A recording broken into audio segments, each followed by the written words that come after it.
स्नातकोत्तर विभाग में सोमवार को सभी विभागों के परिणाम शांतिपूर्वक निकला। वही निकले परिणामों में वाणिज्य विभाग से अखिल भारतीय विद्यार्थी परिषद के छात्र विशाल कुमार सैनी काउंसलिंग पद से चुनाव जीता।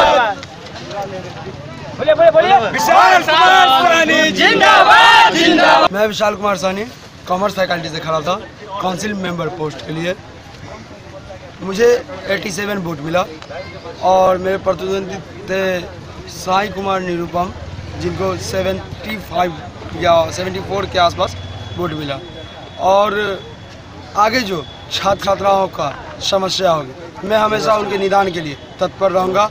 इस यूनिवर्सिटी में सबसे बड़ी समस्याएं आती है प्रवेश परीक्षा परिणाम, जिन बातों के लिए मैंने पहले भी आवाज़ उठाई है, उन सब कामों को मैं दुरुस्त करूँगा।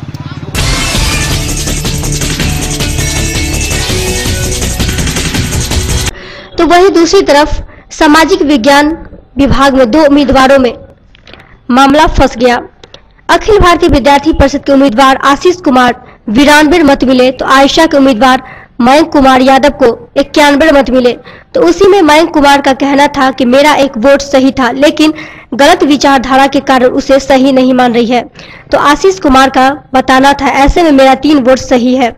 मामले को तूल पकड़ता देख पुलिस प्रशासन मौके पर पहुंची, तो आयशा कार्यकर्ताओं के द्वारा छात्र कल्याण पदाधिकारी का घेराव किया गया और सही फैसले की मांग की गई। तो सोशल साइंस डिपार्टमेंट में जो चुनाव की गिनती हुई, उस चुनाव की गिनती में एबीवीपी के जो कैंडिडेट हैं साथी आशीष कुमार जी को भी 92 पोल मिला है।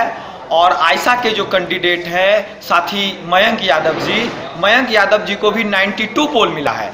लेकिन यहाँ की प्रशासन जो है वो संघीय विचारधारा के रहने के कारण हमारा जो एक पोल सही है उसको गलत किया जा रहा है। मैं आपको अवगत करवा दूं कि 38 साल बाद चुनाव हो रहा है और यहाँ पे मिथिला यूनिवर्सिटी प्रशासन के द्वारा किसी भी तरीके का बच्चों को न कोई ट्रेनिंग दिया गया, न ही कोई सेमिनार किया गया।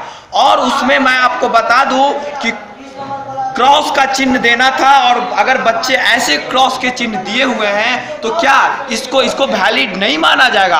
और ऐसे हमारे क्रॉस के चिन्ह हैं जिसको साजिश के तहत उसको गलत ठहराया जा रहा है।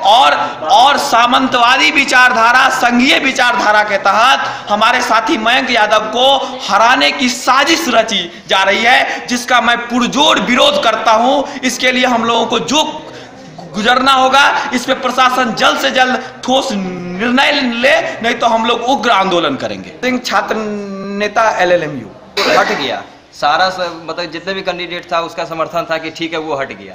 जब आप ऐसे बोले लास्ट में, जब हम जीत गए 1 वोट से, आप बोले कि मेरा वो सही था, तो मेरा भी 3 सही है। जब अन्य सही कीजिएगा तो मेरा भी 3 सही कीजिए। आपका तो पहले सही का चिन्ह लगाया गया, उसके बाद क्रॉस किया गया। मेरा क्रॉस किया हुआ है, वहां पे सिर्फ डॉट लगा हुआ है, तो मेरा भी 3 सही है। तो कंफ्यूजन यही है कि जब पूरा क्लियर हो गया सारा कुछ, पहले बोकस हट गया, उसके बाद गिनती स्टार्ट हुआ, मेरा 92 हुआ, अगले का 91 हुआ। अब उसमें कह रहे कि मेरा भी वो सही है, तो मेरा भी 3 सही है। क्या नाम है? Ashish Kumar, psychology, ABP.